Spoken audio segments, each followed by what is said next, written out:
Welcome to the Israel Bible Podcast. My name is Cindy Parker. I am an author, a speaker, and the professor of Holy Land Studies at the Israel Bible Center. I'm passionate about reading the Bible in the physical, historical, and cultural context of its day. In this podcast, I'd like to invite you to join me as I sit down each week with other faculty members of IBC to discover new aspects of the Bible. These are some of my all-time favorite dialogues because as a modern audience reading an ancient text, we know that the Bible does not need to be rewritten, but it needs to be reread. This week, I am happy to introduce you to our newest faculty member at IBC. Dr. Carlos Santos is the professor of ancient studies. He specializes in Second Temple literature with a focus on the book of Enoch. Now, if you've been around IBC much, you have definitely heard us mention Enoch. But do you know what content is in the book or how it can have an impact on how we read and understand other biblical books like Daniel? Well, today, Dr. Santos will take us on a tour of these subjects. But first, let's find out more about Dr. Santos' context growing up and what drew him into studying Second Temple literature. Lean in and enjoy the conversation.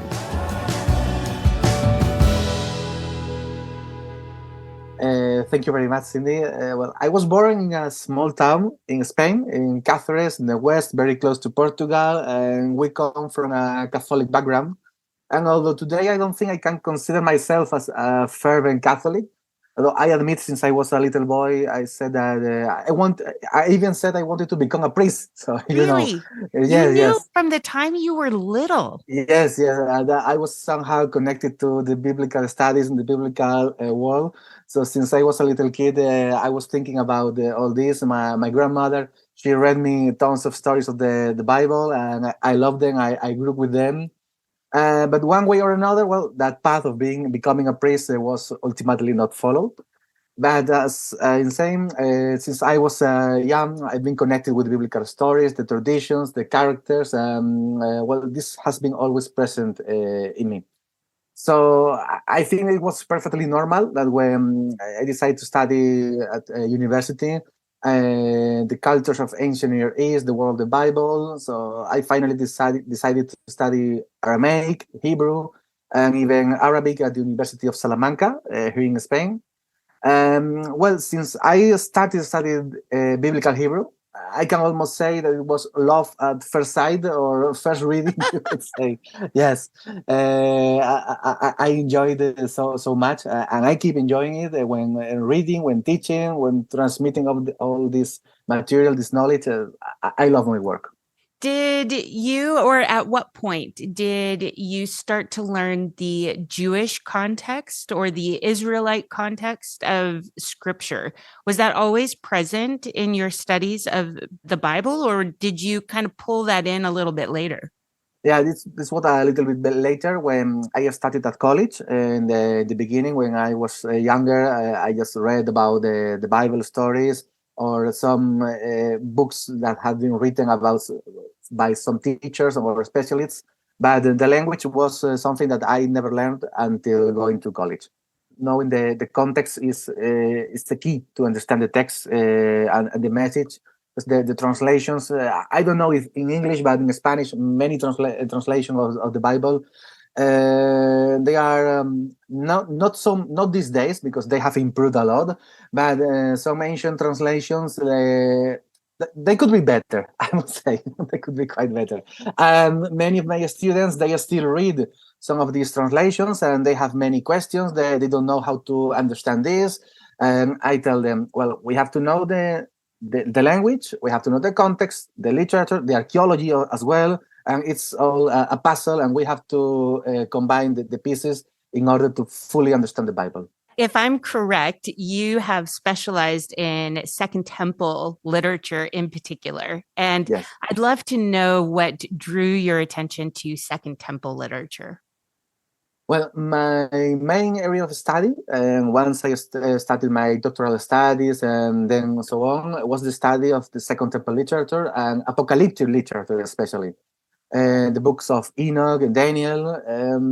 Imagine that you are a young student in your 20s and you come across all these texts in doing some project at university. That's mind-breaking. At least it was for me. It was something that made me reconsider many of the things I knew about the scriptures. For this reason, I decided to study these works. A large part amount of my research all over these years, both in my doctorate and my PhD and later, has been to study the origins of these traditions, the angels, the demons, the connections with ancient religions of Persia, like Zoroastrianism, the figure of Satan, and also the transition of or the evolution of Enoch, the patriarch Enoch, from the character we find in Genesis to the angel Metatron. It's a controversial figure in the Jewish tradition.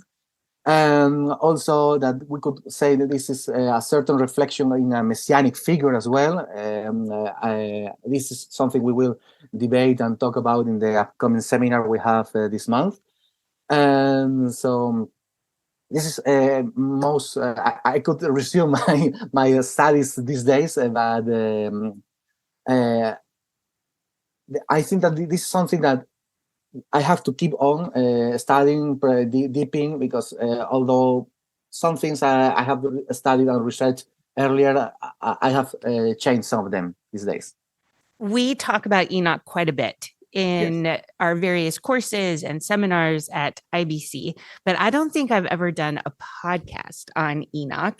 Can you give us just a quick summary of maybe when it was written? I know that's a hard thing to really pin down, but roughly when it was written, what kind of content is in it, and why we should care about reading it? And this is a very important question about why we should care about Enoch. And many students have asked me that question because in classes, in some lessons, we talk about Enoch, we talk about Revelation, and and a couple of weeks ago, some student told me, why are you always focusing so much on Enoch? Why is so important this guy, this book? Why? And I told them that without Enoch, we cannot fully read or fully understand text like Revelation, because many of the images, the figures that can be traced to Revelation, they are also in Enoch. They are also in Daniel, but Enoch was a much read work in the Second Temple literature. In fact, we cannot say there is one book of Enoch. There are several books attributed to this patriarch. We have the first book of Enoch, which in fact it's a book with has in its interior 5 books. There are 5 works on it, and when it was written, well, the ancient, the oldest parts of Enoch, they are from the 3rd century BC, and the oldest ones, if I recall correctly, they are 2 centuries later. So it's a lot of time. The work today, the book is only conserved properly in Ethiopic. We have it today in Aramaic as well, found in the Dead Sea Scrolls, but it's incomplete. There are some scrolls about Enoch, the Aramaic Enoch. But although the Ethiopic work, which is of course later from it, but when comparing with the Aramaic and even some Greek manuscripts of Enoch, we can say that this is a proper Second Temple text. We can see how many communities of Jews of that time thought about figures like Sin, the origin of evil, the stories of Noah and the flood. Also, why Enoch was so revered on those days, because it's mentioned in many other texts, not just in this one. We also have the second Enoch. This a work from the end of the 1st century, just after the destruction of the Second Temple. It's a reworking of the first Enoch. It's smaller, but in that book we can say that Enoch is still much more revered than in the first one. In the first one, it's a scribe, it's a holy man. He talks with God, with the angels, with the watchers, the fallen angels. He's like some kind of messenger among all of these supernatural beings. But in second Enoch, in the end, he's in the text he's described as someone who cannot be distinguished from the angels. It's not said that he's an angel directly or explicitly, but we can read that he is that God addresses him to someone who is exactly like one of the other angels, and he sits among them. In that book, we can say that we have a more exalted Enoch. And the third book of Enoch, it's also called Sefer Echalot. Sefer Echalot is it's not an apocalyptic book, in fact. It's a mysticism text. It's like what we should call Merkaba Echalot literature, which is the ancient mysticism of Judaism. And in this text, we do not find Enoch per se. We find Metatron. And Metatron is Enoch after he has become an angel, and not any angel, not even an archangel. He is even more. He is also presented as the lesser Adonai. So he's also describing in a way that cannot be distinguished now just from any other angel, but also he's quite similar to God himself, to Adonai himself. So, and this causes many controversies in that day. But this final book, this Sefer Chalot, this third book of Enoch, or it's also called the Hebrew book of Enoch because it's the only text of Enoch that today is written in Hebrew. The other works, they were in Hebrew as well, in Aramaic, but they have we have them today in Ethiopic and Slavonic, but not in Hebrew or Aramaic. But third Enoch or Sefer Chalot, we have it in Hebrew to this day. In this text, it was written. It's not fully, I would say, not all the specialists agree on the date of writing, but it's between the 3rd century and the 7th century. So we have a great amount of time. Big amount of Yes, time. a big amount of time. There are 48 chapters and several recensions, but it's a big amount of time.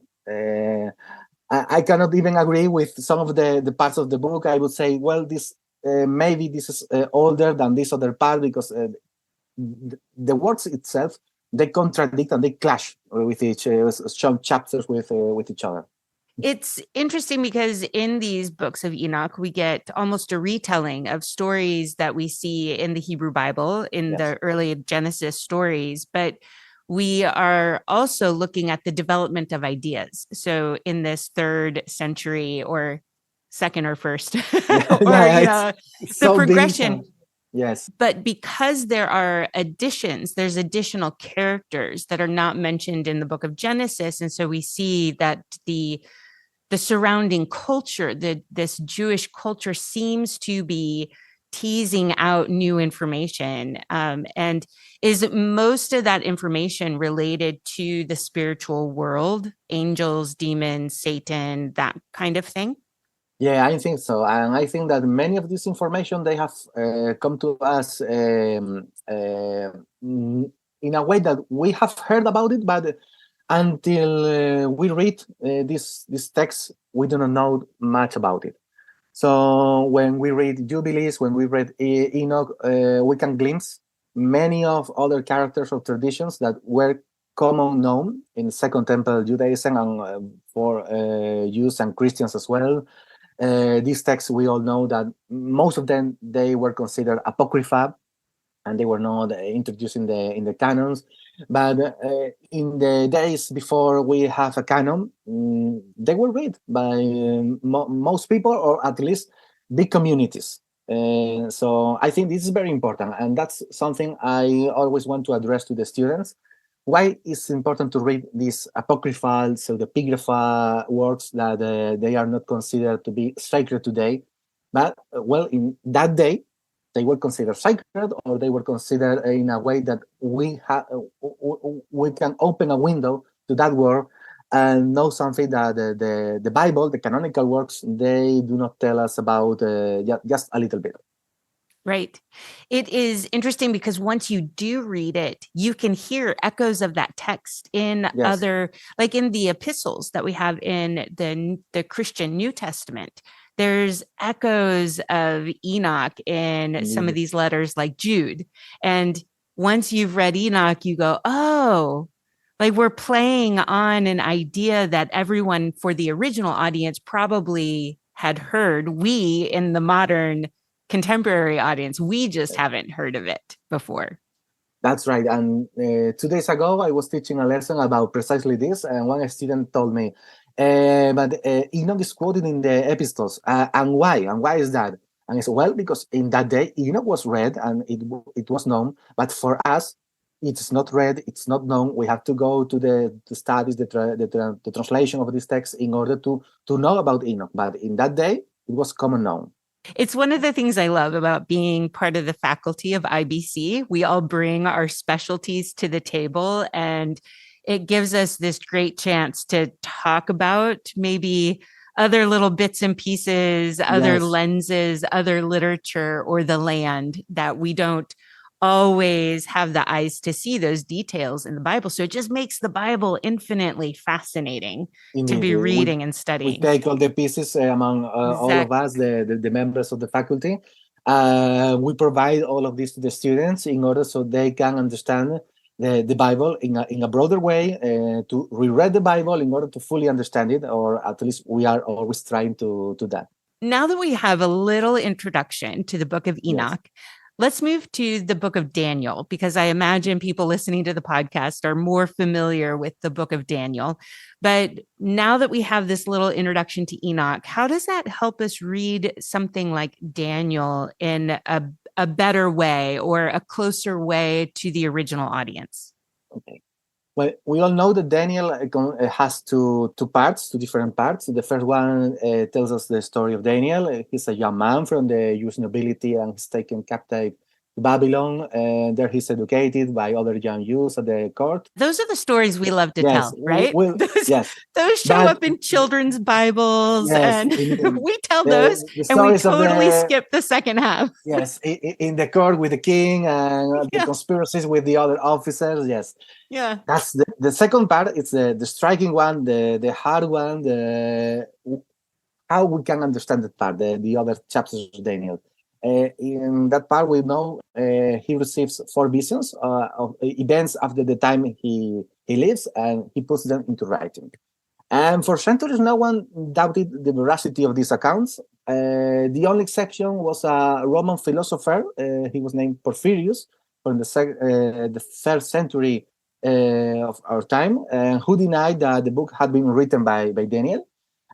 His opinion sparked so many criticism that Porphyrius' work were sentences, and he was banished to oblivion. And after him, for centuries, no one dared to suspect the historicity of Daniel. But today, most specialists consider that the writing of the book of Daniel, at least the final writing and these hard chapters, would have taken place many years later, around 2nd century BC, shortly before the death of Antiochus IV Epiphanes. And the author of Daniel would have lived in that day, and he wanted to encourage his fellow Jews who were suffering under the persecution of Antiochus IV. And for this, he decided to write an apocalyptic work, an apocalyptic text. These authors, the ones that decided to use the apocalyptic genre, they used to turn to famous ancient figures to attribute the revelations, such as Abraham, and Moses, Isaiah. So he chose an ancient figure, which was Daniel. Daniel is already quoted by the prophet Ezekiel 14 and 28, if I recall correctly.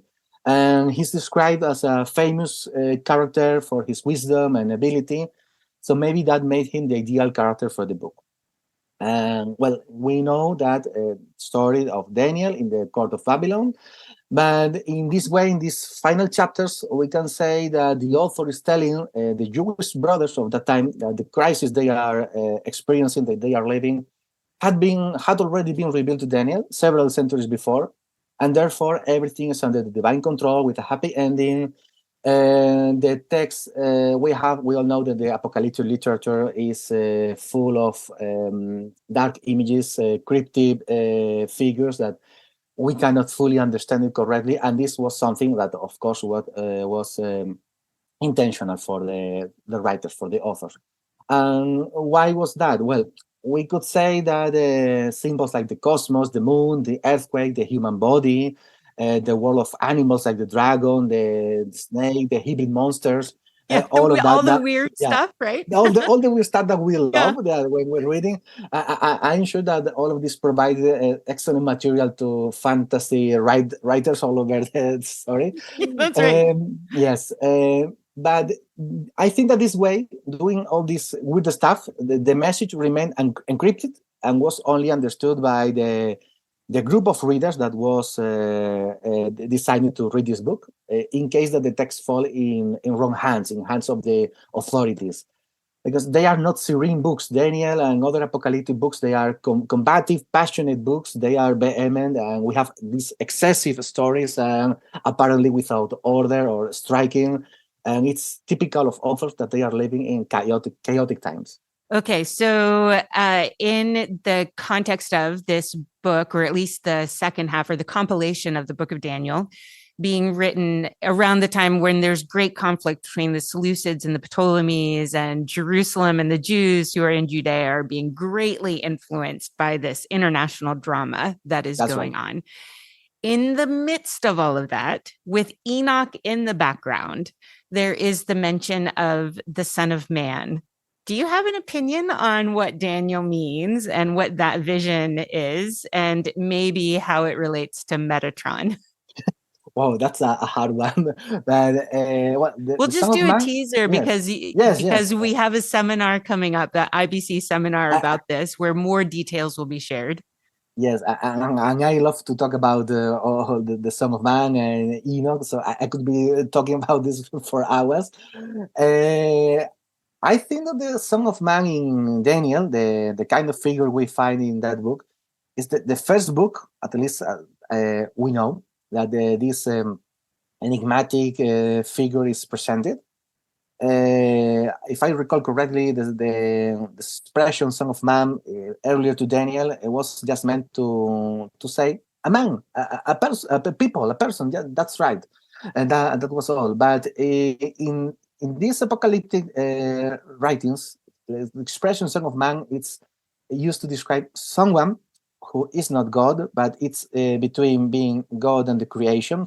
This idea of God being far from its creation, like God is so powerful, so spiritual that he cannot fully interact with the creation, that it's something material that can be corrupted. There should be an agent, something in between. And in Daniel, we find the Son of Man. That's something that it's presented in a way that it's quite similar to God Himself, although it's not called God, of course. And this, of course, could clash with the idea of being one God, the idea of a monotheistic tradition. But we have that, and we have that in Daniel. Of course, we know that in Christianity, there's no problem with that because we have considered that the figure of Jesus being the Son of Man, a messianic figure. But in Second Temple Judaism, we have this anonymous Son of Man. In First Enoch, it's not. It's also quoted many times, but it's not given a proper name besides Son of Man. Also, we have it in the fourth Baruch, no, fourth Ezra. Sorry, we have it in fourth Ezra, and it's always the Son of Man, the Son of Man. But the Enochic tradition, the Enochic lore, them it considered that the Son of Man was Enoch himself, or at least Enoch when he became Metatron. And some communities, we don't know exactly if they were big enough or they were smaller, but communities that the rabbinic authorities they thought they were problematic because considering there was another because some of them even considered there was the Son of Man was another divinity, another god, a lesser god, and this was something controversial. So the idea of Song of Man in rabbinic Judaism to that day until today, it was it's present in the Talmud, it's present in rabbinic literature, but it's far, it's there, but we do not want to go deeper into that. It's written, okay, and we there were these people that they thought that maybe this Son of Man was something more or was something like God himself, but we do not want to go to that again. It's controversial, and also considering Metatron as a lesser god, a lesser Adonai. We have many texts, not just the Enochic lore, and in the consideration of Enoch being or Enoch or Metatron becoming this Son of Man was something that we have found in Arabic texts, Christian and Greek texts. About there were debates in the late antiquity and the first Middle Ages about all of this. There's a great work about Enoch in antiquity and medieval ages that compares all these manuscripts and how it was perceived by many communities. But in late antiquity and to that all over those centuries, Enoch, Metatron, they were considered the idea of Son of Man by many groups, and this was something that caused so much trouble. It's so interesting because even for us, it can be a little confusing and maybe controversial. Who's Yes, quoting whom and what do they mean by indeed. that? It's interesting to hear you say that even at the original time of the writing, it was controversial and Yes, people were not in agreement as to what it meant and what the significance was. See, these are the things PhD dissertations are written on. yes, this is my PhD dissertation on, and also all the plethora, all the names of angels, demons, where all these names come from, why some of these names they are taken from Zoroastrianism, Assyrian Mesopotamian tradition as well. Why there are mentioned several Satans, not just one Satan in First Enoch. What is the meaning of Satan and how he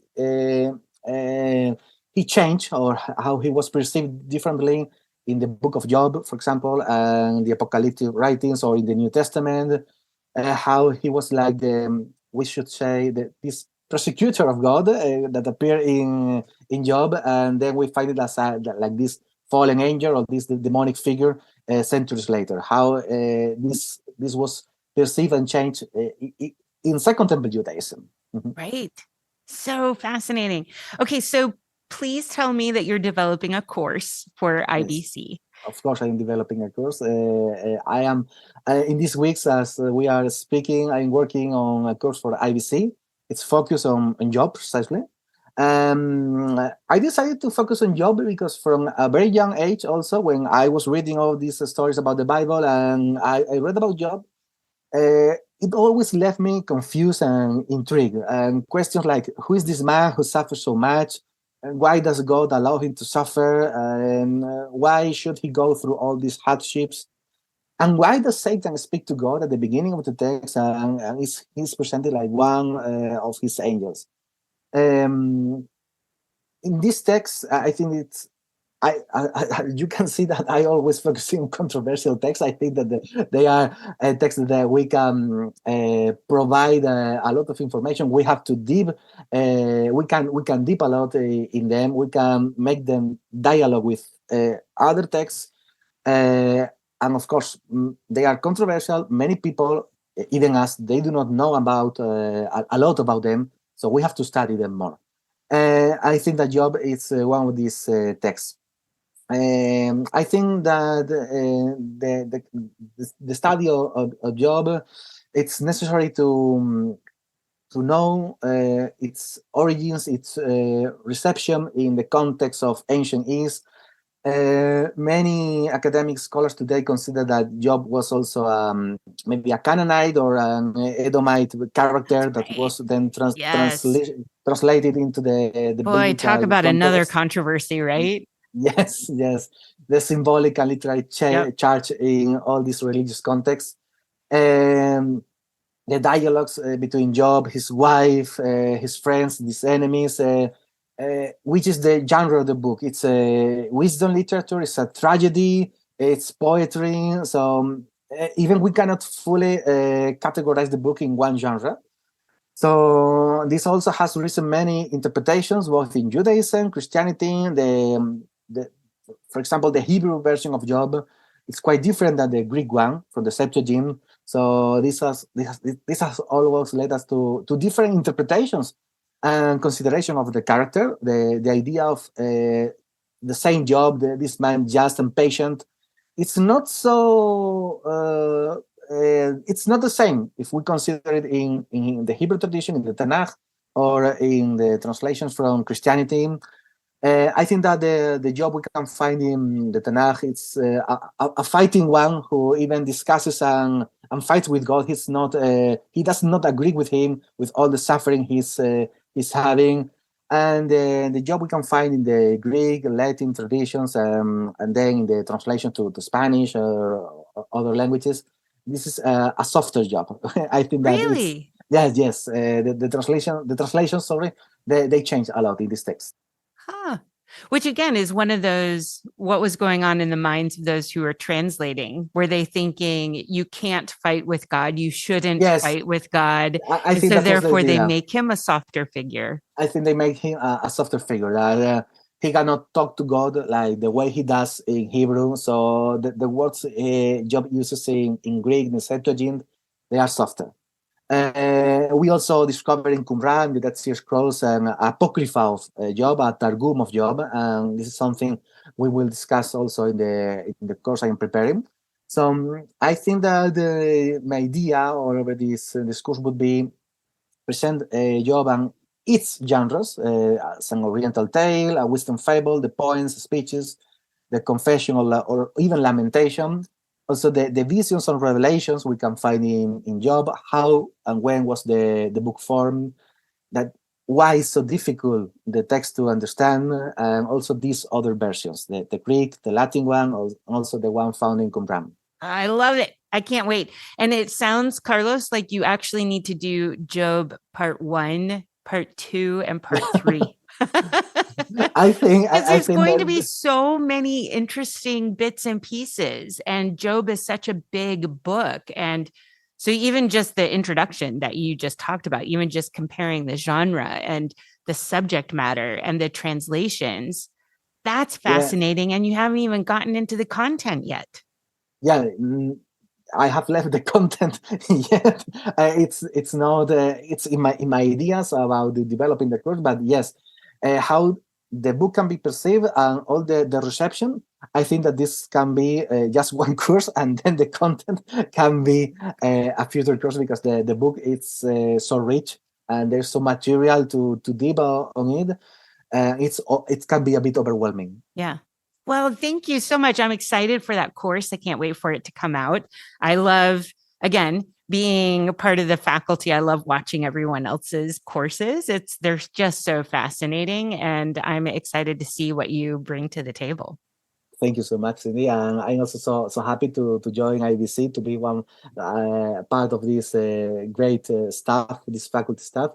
And I will provide as much as I can do with all my knowledge about these books. Also, I will provide all the following week some articles of precisely on Job for our readers, to our students, in order to make them know a bit more about the book. Great. So, as people are waiting for your course to come out, they can read the articles that you're Yes, writing and attend the seminars that you are participating in and get a little bit of a teaser of what's coming out in your course later. yes, that's right. Perfect. Well, thank you so much for your time today. Thanks for coming on the podcast and welcome to the A pleasure IBC being here. team. Yes, the pleasure is mine. It's so much honor. A couple times in our conversation, we talked about the upcoming seminar that Dr. Santos is going to participate in. Are you aware that IBC does a free seminar every month? We gather some of our faculty members together and we just talk about these really fascinating subjects, all bringing our diverse perspectives to the table. If you have not heard of these seminars or have not participated, you can simply click on the link in the episode notes. It'll take you to IBC's website and you can sign up to get the email notifications. Or you can follow IBC on Facebook or Twitter. We always post what the upcoming seminars are all about. If you like these kinds of conversations, join us at the Israel Bible Center, where you will have access to a huge range of courses that dig into the details of culture and interpretation of the Bible. You can even earn credit towards Israel Bible Center's certificate program in Jewish context and culture. Thank you to Jeremy McDonald from Mason Jar Music for doing an amazing job editing, mixing, and adding in all the good music. And thank you for hanging out with me and being curious about all things Bible related.